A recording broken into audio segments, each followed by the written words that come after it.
2024 নির্বাচনে হুগলির তৃণমূল প্রার্থী রচনা ব্যানার্জি শুক্রবার পোলবার সুগন্ধা গ্রাম পঞ্চায়েতের বিভিন্ন গ্রামে প্রচার করলেন।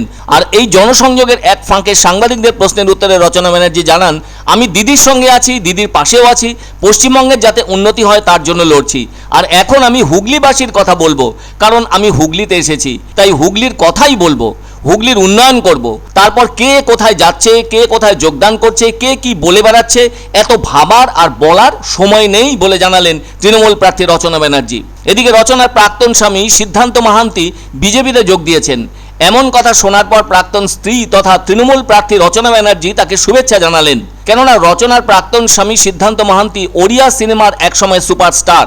ফলে তিনি বিজেডি অর্থাৎ বিজু জনতা দল ছেড়ে ভারতীয় জনতা পার্টিতে যোগ দিলেন, কেননা তিনি দলের প্রার্থী হতে পারেন। তার প্রাক্তন স্বামীকে শুভেচ্ছা জানানোর পাশাপাশি জনসংযোগে মন দেন তিনি। সে কারণে মহেশপুর গ্রামে হুটখোলা গাড়িতে চেপে জনসংযোগ করেন। এরপর তিনি আমদাবাদ গ্রামে এসে ওখানকার কালী মন্দিরে পুজো দেন। শঙ্করাবাটি, জারুড়া, এরঙ্গা হয়ে দোগাছিয়া পর্যন্ত চলে তার প্রচার। এদিকে পথে সাধারণ মানুষ তাকে দেখার জন্য রোদের তীব্র তাপের মধ্যেও ঘর থেকে বাইরে বেরিয়ে আসেন। কখনো হাত মিলিয়ে আবার কখনো হাত জোর করে শুভেচ্ছা জানালে প্রার্থী রচনা ব্যানার্জিও তাদের উদ্দেশ্যে পাল্টা শুভেচ্ছা জানান। তবে তিনি কিন্তু বিজেপির বিরুদ্ধে লড়াইতে নেমেছেন। তার প্রাক্তন স্বামী ওড়িয়া ছবির সুপারস্টার সিদ্ধান্ত মাহান্তি কিন্তু বিজেডি ছেড়ে বিজেপিতে যোগদান করেন। আর সেজন্য তিনি জোরের সঙ্গে বলেন, তিনি দিদির সঙ্গেই আছেন, দিদির পাশেই আছেন, পশ্চিমবঙ্গের যাতে উন্নতি হয় তার জন্যই লড়ছেন।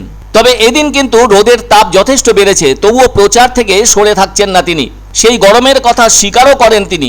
সেজন্য তিনি জানান, এই গরমে একটু ফল, ডাবের জল খাচ্ছেন, হালকা ফুলকা খাবারও খাচ্ছেন, আবার জলও যথেষ্ট পরিমাণে খাচ্ছেন। ত্বক ও চুলের যত্নের ব্যাপারে বলেন, 2 মাসের জন্য অত শত ভাবলে হবে না, 2 মাস পর সবেরই যত্ন নেবেন বলে জানালেন প্রচারে থাকা তৃণমূল প্রার্থী রচনা ব্যানার্জি। তবে ওড়িয়া ছবির সুপারস্টার সিদ্ধান্ত 2000 সাল থেকে 2006 সাল পর্যন্ত টানা ওই রাজ্য সরকারের দেওয়া পুরস্কার পেয়েছেন।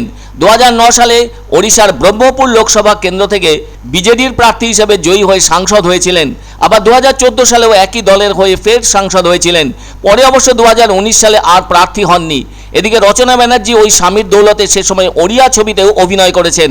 তারা অবশ্য গোপনে বিয়ে করেছিলেন, পরবর্তীতে বিবাহ বিচ্ছেদ হয়ে যায় তাদের। বিশেষ সূত্র মারফত জানা গেছে, সিদ্ধান্ত মাহান্তির পরিবার রচনা ব্যানার্জিকে মেনে নিতে পারেননি বলেই এই বিবাহ বিচ্ছেদ হয়ে যায়। পরে রচনার বিয়ে হয় প্রবাল বসুর সঙ্গে। তবে 2016 সালে তাদেরও বিবাহ বিচ্ছেদ হয়। রচনা ব্যানার্জি ও প্রবাল বসুর একমাত্র সন্তান প্রনীল বসু। সে যাই হোক, এই মুহূর্তে রচনা ব্যানার্জি তৃণমূলের প্রার্থী হুগলি লোকসভা কেন্দ্রে। তার বিরুদ্ধে রয়েছেন 2019-এর সাংসদ বিজেপির লকেট চট্টোপাধ্যায়।